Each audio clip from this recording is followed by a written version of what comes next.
Welcome back. Today marks 50 years since the Vietnam War ended, and CBS 19's Jason Garrett sat down with the UT Tyler professor to reflect on the conflict's lasting lessons and the importance of honoring our veterans.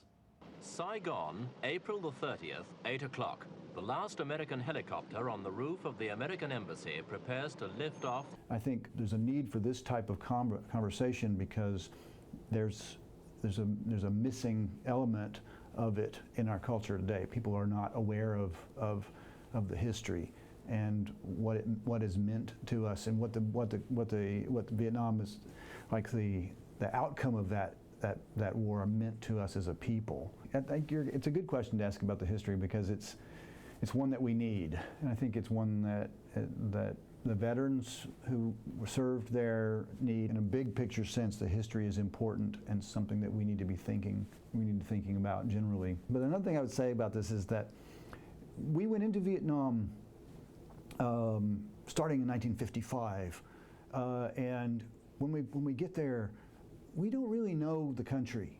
We don't really know the people. We don't have the expertise that we needed.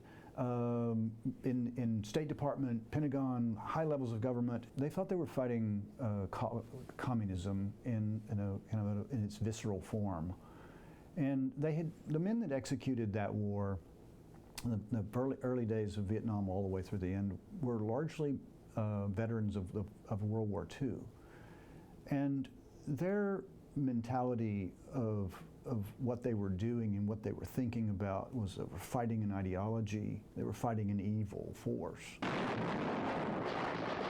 It's interesting, I was talking earlier about millennials and Gen Z not knowing about this. That's something that they're surprised about, that returning soldiers were treated so badly.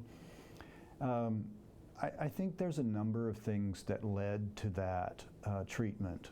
It's painful for me.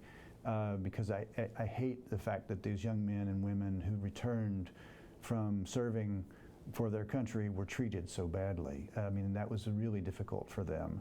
They returned to land in an airport in Houston or San Francisco or someplace from coming over from fighting for maybe 1 or 2 tours in really horrible conditions, and then to be spit upon or to be trained to be treated so badly was really horrible. The war was unpopular in the United States, and as it went on, it got more unpopular.